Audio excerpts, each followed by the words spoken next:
Good morning, student. Today we discuss the numericals on the basis of conductivity, molar conductivity and resistance. पिछले lecture में उन्होंने पढ़ा कि resistance क्या है, कंडक्टिविटी क्या और मोलर कंडक्टिविटी क्या है। तो इस पे हम एक न्यूमेरिकल करेंगे। न्यूमेरिकल कैसे पूछा जाता है, जिसे एक न्यूमेरिकल हमने लिया, the electrical resistance of a column of 0.05 mole per liter NaOH solution of diameter 1 centimeter and length 50 centimeter is 5.55 into 10 के power 3 ohm. Calculate its resistivity, conductivity and molar conductivity. कह रहे कि एक इलेक्ट्रिकल रेजिस्टेंस ऑफ कॉलम दिया गया है 0.05 मोल पर litre NaOH solution of diameter कितना 1 सेंटीमीटर और लेंथ कितना 50 सेंटीमीटर इज 5.55 इंटू 10 की पावर 3 ओम्स। ये ठीक है। अब इसके बाद कह रहे हैं कि इसको क्या निकालना है, इसमें रेजिस्टिविटी, कंडक्टिविटी और मोलर कंडक्टिविटी निकालना है। तो ए की वैल्यू ए इक्वल टू क्या होता है पाई आर स्क्वायर। तो पाई की वैल्यू 3.14 और आर दिया गया 0.5 सेंटीमीटर स्क्वायर। इसको कन्वर्ट कर देंगे। इसके बाद देखिए ये 0.5 सेंटीमीटर लेंथ आपको दिया गया है, ठीक है। इसको मल्टीप्लाई करेंगे तो 0.785 सेंटीमीटर स्क्वायर, फिर इसको मीटर में कन्वर्ट कर देंगे। एल की वैल्यू 50 सेंटीमीटर, ये मीटर में दिया है। और रजिस्टेंस आर की वैल्यू जो होती है रो एल अपॉन ए, या rho equal to R A upon L. अब आर की वैल्यू दी गई 5.55 इंटू 10 की पावर 3 ओम्स इंटू ए की वैल्यू दिया 0.785 और एल को 50 सेंटीमीटर 87.135 ओम सेंटीमीटर। अब conductivity kappa equal to 1 upon rho होता है, तो 1 upon 87.135 siemens centimetre. Molar conductivity lambda equal to kappa into 1000 upon C centimetre cube per litre. Kappa की value 0.01148 into 1000 upon 0.05। अब इसको कैलकुलेट करेंगे तो 229.6 साइमन सेंटीमीटर स्क्वायर मोल पर litre, ये आंसर आ जाएगा। तो इस तरीके से हमने देखा कि रेजिस्टिविटी, कंडक्टिविटी और मोलर कंडक्टिविटी को कैसे हम कैलकुलेट करते हैं, ठीक है। अब बात करेंगे कि variation of conductivity and molar conductivity. तो अब देखिए, conductivity and molar conductivity of ionic solution depends upon the following factor.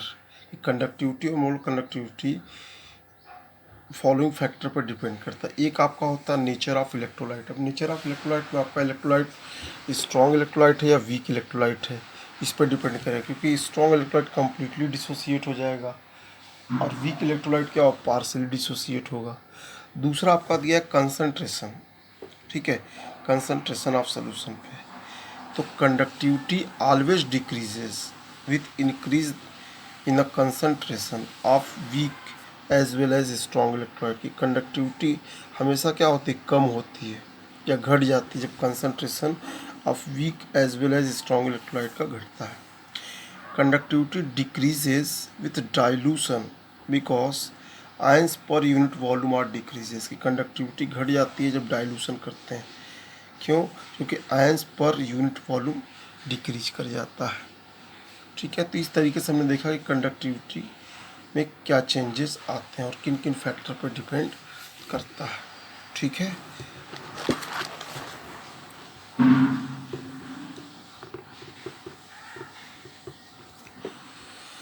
अब देखिए हम बात करते हैं but molar conductivity. Molar conductivity increases with dilution, thus molar conductivity decreases with increase the concentration की लिमिटिंग मोलर कंडक्टिविटी क्या होती है, ये इंक्रीज करती है जैसे जैसे डाइल्यूशन को बढ़ाते हैं, ठीक है। And decrease with increase the concentration, concentration को जितना बढ़ाएंगे तो मोलर कंडक्टिविटी उतना कम होगा। यानी ये कंडक्टिविटी और मोलर कंडक्टिविटी दोनों एक दूसरे के अपोजिट हैं, ठीक है। अब अगर हम बात करते हैं, देखिए molar conductivity of a strong electrolyte at the infinite dilution, कि मोलर कंडक्टिविटी स्ट्रॉन्ग इलेक्ट्रोलाइट के लिए क्या होगा इनफाइनाइट डाइल्यूशन पे, और वीक इलेक्ट्रोलाइट के लिए क्या होगा।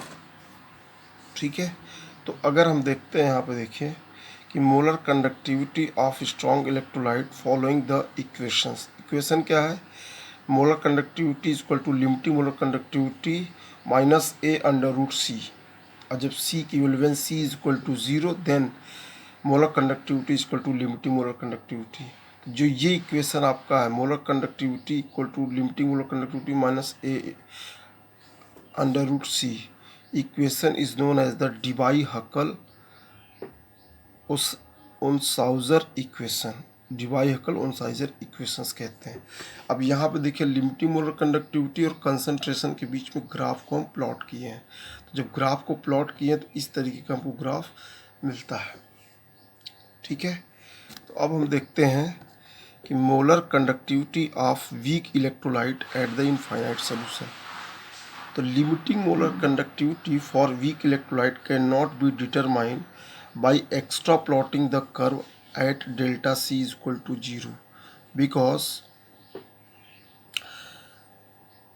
the curve become parallel to the conductivity axis. It does not approach the limiting value at very low concentration. The molar conductivity of solution of weak electrolyte is so low that cannot be measured accurately. तो molar conductivity eight infinite dilution for weak electrolyte is determine the Kohlrausch law. मतलब कहने का हो कि molar conductivity या limiting molar conductivity हम weak electrolyte के लिए अगर फाइंड करते हैं तो लो कंसंट्रेशन पे इसको फाइंड आउट करना बहुत मुश्किल है। तो हम लिमिटिंग मोलर कंडक्टिविटी की अगर फाइंड आउट करेंगे वीक इलेक्ट्रोलाइट के लिए तो हम कोलराउस रूल के अकॉर्डिंग हम इसको फाइंड आउट कर सकते हैं।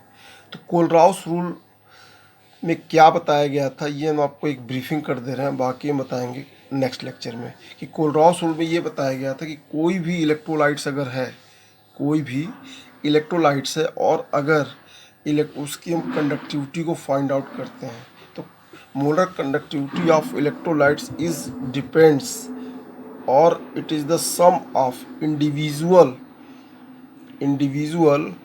Conductivity of cations and anions, की जो मोलर कंडक्टिविटी होता है किसी भी इलेक्ट्रोलाइट का वो अलग अलग कैटायंस और एनायंस की मोलर कंडक्टिविटी के सम के बराबर होता है, यानी दोनों का इक्वल डिस्ट्रीब्यूशन होता है कंडक्टिविटी में। ठीक है, तो बाकी हम डिटेल आपको कल बताएंगे इसमें, आज बस इतना ही। Thank you.